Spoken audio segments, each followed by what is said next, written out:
ஆன்மீக அன்பர்கள் அனைவருக்கும் வணக்கம். உங்களை எல்லாம் இந்த ஆன்மீக சேனல் மூலியமாக சந்திக்கிறதால நாங்கள் ரொம்பவும் சந்தோஷப்படுறோம். நாங்கள் போடுற வீடியோலாம் உங்களுக்கு பிடிச்சிருந்ததுன்னா நீங்கள் லைக் பண்ணுங்கள், ஷேர் பண்ணுங்கள். குளத்தூர் பாபா டெம்பிள் சேனலுக்கு நீங்கள் சப்ஸ்கிரைப் பண்ணுங்கள். இன்றைக்கி காரடியான் நோன்பு அப்படின்ற பற்றி ஒரு சின்ன பதிவு கொடுக்க போகிறேன். காரடியான் நோன்புன்னா என்ன? இந்த பண்டிகை நம்ம எதுக்காக கொண்டாடுறோம்? இதனுடைய முக்கியத்துவம் என்ன? அன்னைக்கு படையல் போடும்போது எது முக்கியமாக நம்ம அன்னைக்கு படையலில் படைக்க வேண்டும் அப்படிங்கிறத பற்றியெல்லாம் ஒரு சின்ன பதிவு கொடுக்குறேன் நான் இன்னைக்கு. வாங்க இப்போ நம்ம வீடியோக்குள்ளே வரலாம். காரடியான் நோன்பு அப்படின்னு சொன்னாலே இது சாவித்திரி நோன்புன்னு கூட சொல்லலாம். இந்த நோன்பு ஒவ்வொரு பெண்களும் தங்களுடைய கணவனின் நலனை கருதி செய்யப்படுகின்ற ஒரு நோன்பு. சாவித்திரி தேவி யம தர்மராஜனிடமிருந்து தன்னுடைய கணவனை உயிரோடு மீட்டு அவரோடு வாழ்ந்த தினம்தான் இந்த தினம் ஆகும். இந்த வருடம் என்னைக்கு இந்த பண்டிகை வருது அப்படின்னு கேட்டிங்கன்னா, இந்த வருடம் மார்ச் மாதம் 14ஆம் தேதி வெள்ளிக்கிழமை இந்த காரடியான் நோன்பு கடைபிடிக்கப்படுகிறது. இந்த நாளில் முக்கியமாக யார் விரதம் இருக்கணும் அப்படின்னு கேட்டிங்கன்னா, திருமணமான பெண்கள், சுமங்கலி பெண்கள் எல்லாம் அன்றைக்கு விரதம் இருக்கிறது ரொம்ப ரொம்ப புனிதமானது. ஏன்னா தன்னுடைய கணவருடைய நீண்ட ஆயுளுக்காக வேண்டி அன்னைக்கு பார்வதி தேவி அந்த அம்மா கிட்ட வர கேட்பாங்க. தன்னுடைய கணவனுடைய ஆயுளுக்காகவும் வேண்டிக்கிட்டு தாலி சரடை அன்னைக்கு புதுசாக மாற்றிக்குவாங்க. அதனால இந்த நோன்பை அவங்க காத்தால இருந்து சாயங்காலம் வரைக்கும் இந்த நோன்பு நோற்று அன்னைக்கு சுமங்கலி பூஜை பண்ணுவாங்க. அதுக்கப்புறம் கன்னி பெண்கள் அவங்க ஏன் எடுக்கிறாங்க இந்த நோன்பை அப்படின்னு கேட்டிங்கன்னா, தனக்கு நல்ல கணவன்மார்கள் வர வேண்டும், தனக்கு நல்ல ஹஸ்பண்ட் வரணும் அப்படின்றதுக்காக அவங்க அந்த நோன்பு எடுப்பாங்க. சில பேர் தனக்கு மனசுக்கு பிடிச்சமான கணவன் தனக்கு அமையணும் அப்படின்றதுக்காக, நம்மளுடைய வாழ்க்கை துணைக்காக இந்த விரதத்தை மேற்கொண்டு அவங்க என்ன நினைக்கிறாங்களோ அதை தேவியின் மூலமாக இவங்க அந்த வரத்தை வாங்கி அதனால இவங்க நல்ல பயனடைவார்கள். இப்போ தாலி சரடு மாற்ற நல்ல நேரம் அப்படின்னு பார்த்தீங்கன்னா, காரடியான் நோன்பு நம்ம எடுக்கிற அன்னைக்கு காத்தால சூரிய உதயம் தொடங்கிய பின்பு மாலை சூரிய அஸ்தமனம் வரை நாம் இந்த விரதத்தை நம்ம கடைபிடிக்கணும். காத்தால 7 மணியிலிருந்து 10 மணி வரைக்கும் நல்ல நேரம். அந்த நேரத்தில் நீங்கள் பூஜை பண்ணி படையலிட்டு தாலி சரடு மாற்றலாம். இல்லை அந்த நேரம் தவறிடுச்சு அப்படின்னா மதியம் 12:30 மணியிலிருந்து 2:30 மணி வரைக்கும் நல்லா இருக்கு நேரம்.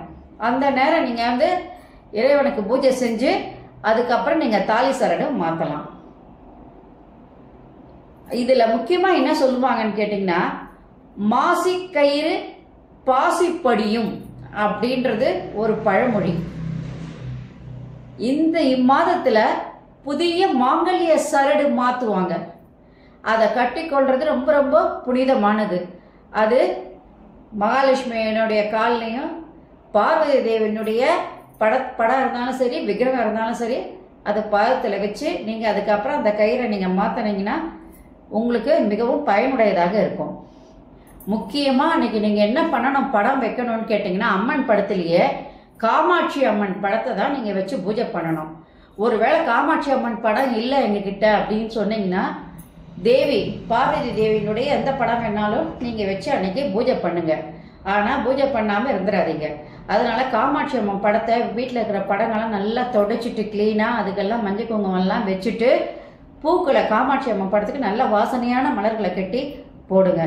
போடுறதுக்கப்புறம் உங்களுக்கு தேவியின் மேலே என்னென்ன பாட்டுங்க தெரியுமோ அந்த பாட்டுங்கள்லாம் பாடுங்க, பஜனை பண்ணுங்க. ஒன்றும் தெரியலையா, ஓம் காமாட்சியே நமக அப்படின்னு சொல்லி 108 போற்றி சொல்லி அந்த அம்மாவை நீங்கள் வணங்கணும். முக்கியமாக நீங்கள் தேங்காய், பழம், பூ, வெத்தலை, பாக்கு எல்லாம் வைக்கிறீங்க. இதில் நீங்கள் வைக்க வேண்டியது முக்கியமான என்னன்னு கேட்டிங்கன்னா நோன்பு அடைன்னு ஒன்று இருக்கும். அதுவும் வெண்ணெய் வைக்கணும். வெண்ணெய் வாங்கிட்டு வந்து நீங்கள் கண்டிப்பாக அன்றைக்கி வச்சு பூஜை செய்யணும். அதுதான் முக்கியமானது. நெய்வேத்தியத்தில் முக்கியமானது 2 தான், நோம்படை, வெண்ணெய். இது 2 வச்சு பூஜை பண்ணுங்க. நோம்படையெல்லாம் என்னால் வைக்க முடியாது, காத்தால இல்லைங்களாம் வேலைக்கு போகணும், ஸ்கூலுக்கு போகணும், நிறையா வேலைங்க இருக்குது அப்படின்லாம் சொல்கிறவங்க ஒரு வெண்ணெயாவது வாங்கி வச்சு அந்த காமாட்சி அம்மனுக்கு நீங்கள் படையிலிட்டு பூஜை பண்ணாலே போதுமானது. இப்போது சாவித்திரி காட்டில் இருக்கும்போது தன்னுடைய கணவனுடைய உயிரை மீட்பதற்காக யமனோடு போராடிதான் அந்த அம்மா தன் கணவனை உயிரோடு மீட்டெடுத்தாங்க. அதனால இந்த நோம்பிற்கு காரணம் உருகாத வெண்ணையும் ஓரடையும் வைத்து நோம்பு நோற்றேன் அப்படின்னு சொன்னாங்க. உருகாத வெண்ணையும் ஓரடையும் வைத்து நோம்பு நோற்றேன். நான் தீர்க்க சுமங்கலியாக வாழ வேண்டும், அதற்கு நீங்கள் அருள் புரிய வேண்டும் என்று சொல்லி நீங்கள் காமாட்சி அம்மனை அன்னைக்கு வணங்கி வேண்டிக்கணும். சாவித்திரி தேவி காட்டில் இருந்தப்ப அந்த அம்மா கார அரிசி இருக்கு இல்லைங்களா, அதை கொண்டு அடை செஞ்சு அதை தான் நெய்வேத்தியமாக வச்சு பூஜை பண்ணதுனால காரடையான் நோன்பு, காரடை நோன்பு அப்படின்றத காரடையான் நோன்பு அப்படின்னு நம்ம அதை திரிச்சு சொல்லியிருப்போம். அவ்வளோதானே தவிர இதுதான் இந்த நோம்பினுடைய முக்கியத்துவம். ஏன்னா அந்த கதை எல்லாருக்கும் தெரியும், சாவித்திரி தேவியினுடைய கதை எல்லாருக்கும் தெரியும். அதனால நோன்பு நோற்பதற்கு முக்கியமானது என்ன அப்படின்றதெல்லாம் பார்த்துட்டீங்க. இப்போ நோன்பு நோற்பதற்கு இந்த அடை பண்ணுறோம் இல்லையா, இந்த அடை எப்படி பண்ணுறது அப்படின்னு நிறைய பேருக்கு தெரியல. அவங்க நினச்சிக்கிறாங்க எல்லா பருப்புகளையும் ஒன்றா போட்டு நம்ம அடை செய்வோம் இல்லையா, அந்த மாதிரி அடைன்னு. இது கொஞ்சம் வித்தியாசமாக இருக்கும். இந்த அடை எப்படி பண்ணுறது அப்படின்றத நிறைய பேர் கேட்டாங்க. அவங்களுக்காக ஒரு தனிப்பதிவாக நான் இந்த நோம்பு அடை எப்படி செய்கிறது அப்படின்றத சொல்கிறேன். இந்த வீடியோ உங்களுக்கு பிடிச்சதுன்னா நீங்கள் லைக் பண்ணுங்கள், ஷேர் பண்ணுங்கள், குளத்தூர் பாபா டெம்பிள் சேனலுக்கு நீங்கள் சப்ஸ்கிரைப் பண்ணுங்கள். நீங்கள்லாம் என்னோட வரும்பொழுது இன்னும் நிறைய விஷயங்களை நான் சொல்ல கடமைப்பட்டிருக்கேன். நன்றி, வணக்கம். கண்டிப்பாக எல்லாரும் இந்த நோன்பை நோற்று தேவியினுடைய காமாட்சி தேவியினுடைய அருளையும் மகாலட்சுமியினுடைய அருளையும் பெற்று தீர்க்க சுமங்கலியாக வாழணும் அப்படின்னு சொல்லி வாழ்த்தி வணங்கி எல்லாருக்கும் விடைபெறுகின்றேன். நன்றி, வணக்கம். Subscribe to my channel and please press the bell icon for more videos.